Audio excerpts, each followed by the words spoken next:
most chaotic advice that I've ever got that actually worked. What people think I do versus what I actually do. What would I tell my younger self knowing what I know now?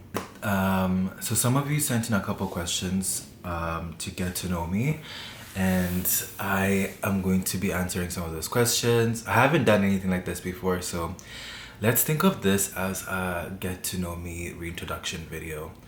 Okay, they are pretty much everything from work, personal, and life questions. So I'll try to answer what I can to as much truth and without sounding too calculative in my answers. Anyway, so someone asked, what would I tell my younger self knowing what I know now? I think my younger self, I was very eager to be this perfect example of who I can be, like a perfect example of a son, perfect friend, perfect student. And one thing that I can tell my younger self is that you don't have to be so perfect. You don't have to be the model child, the model student. As an only child growing up, I did not have as many rules, or I did not have as many things that I had to achieve. Like there was no glass ceiling for me to achieve because my parents were very chill about me. I was a good student. I wasn't a great student, like I wasn't an A student, but like I performed really well in school. Like I wasn't top 3, but I was top 10, if that makes sense. So like I did what I had to do. And within my friend groups, I was also a good friend. Like I don't even have a best friend right now because I got burnt a couple years ago in high school by a person I considered a best friend, and it's because I would go above and beyond to be the perfect friend. Like I would be there for them multiple times. I would also put myself after everyone around me, and I think it's just an upbringing that I had because my parents and my mom taught me to be selfless and to be giving and to constantly provide for others and those around me. And I think also as an only child, you try not to be labeled as selfish or to be labeled as greedy just because you're used to having things for yourself.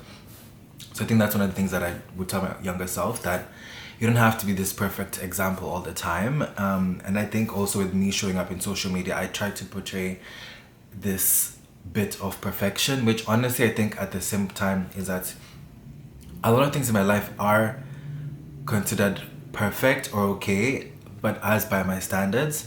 So that's how I'd answer that question. What people think I do versus what I actually do. Now, some people on this internet think that I am a sugar baby or like a sugar daddy, or I have things provided for me because I tend to have really nice things. I have a nice taste. And people think that I do content creation full time. I did for the past 2 years. I think up until last year, I was doing content full time for 2 years, but I have a degree in marketing, and I had worked pretty much most of my time. So when I moved to Canada in 2018, I worked in retail. I worked at Forever 21 in Square One. I was a visual merchandising assistant. I folded the denim, I folded the clothes, and then I worked my way up and I became a manager, a visual merchandising manager, but for accessories. So like I did the boots, the cash wrap, I did the bags, the hats, all that. And then once Forever 21 was closing down the first time in Canada, that was I think back in 2019 or 2020, I forget the exact time. I was set up for a promotion to have a bigger title and more people under my team. But then the store closed down and I moved to Whole Trend Fruit, where I worked as a sales associate for a couple years. I was in the men's section. Again, I worked in Square One because I lived in Brampton at the time, and Mississauga was the closest biggest city. I worked there for a couple years. It was a great time. I feel like I Holt was such an amazing experience because it opened up my mind and my eyes to a lot of things. And then I left retail a couple years after COVID and I went into the corporate field. I worked for Google through a third-party company called Teleperformance. I learned about Google Ads. I did what I needed to do. I worked there for I think 1 year or 2 years. And then I went into Metro Groceries as a digital marketing specialist. I worked there as well for like 1 full year. My contract was for 1 year. That was an amazing experience. It was a huge scale brand because Metro is huge and we were dealing with Ontario and Quebec. And I left Metro, went into a boutique marketing agency where I worked as well for I think almost 1 year. And I left work after that and I did content creation for 2 years full time, which was interesting to have and to see. I put in my all because I was like, why not do this? Because I'm really passionate about it and I'm making money from it. And then last year I got this opportunity where I'm working right now. I work for a plastic surgeon and I run their social media. I do a lot of storytelling when it comes to sharing people's stories and their journey, and that's been an amazing experience.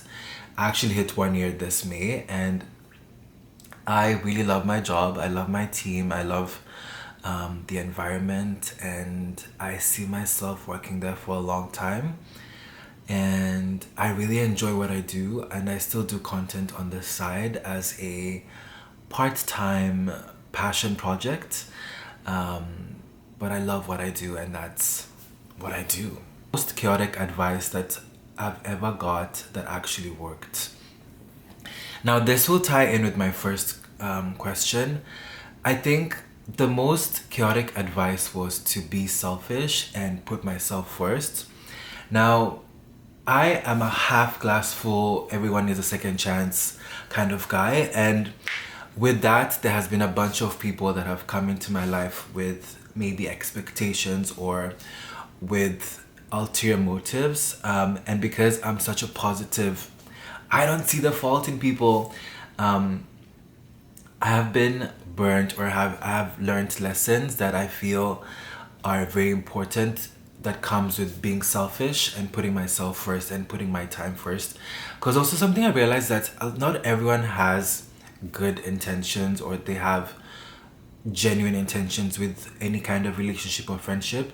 Some people are actually out to gain something from a friendship, and I was never that kind of person, so I didn't really see the signs. But I think now being exposed to it and seeing people around my life that have actually taken that route, I was told to be more selfish with my time, my skills, and that's exactly what I'm doing, and I think it's worked because it has saved me from a lot of situations that would probably lead to heartbreak. I'm also such a lover boy. Like I love people. I love making new friends. I love being in new relationships, platonic or romantic. And at the same time, I think because I give out so much of myself that I tend to not see the faults in people's eyes, and not to mean that I will immediately judge or cut someone off, but I think it's very important to understand and see people for who they are. And I've had such a hard time seeing that in the past because I always think that there's always good in someone, and I feel like I tend to want to pull the good out of someone, and sometimes there isn't just any good left in these people. So this is part 1 of getting to know me, and I hope this is a little bit of an introduction into who I am as a person. But yeah, send more questions if you have any. I'm open to DMs or whatever, but I have a lot more questions to answer that I'll answer at some point once I'm comfortable enough to do so. But that's that, and I'll see you guys in the next video.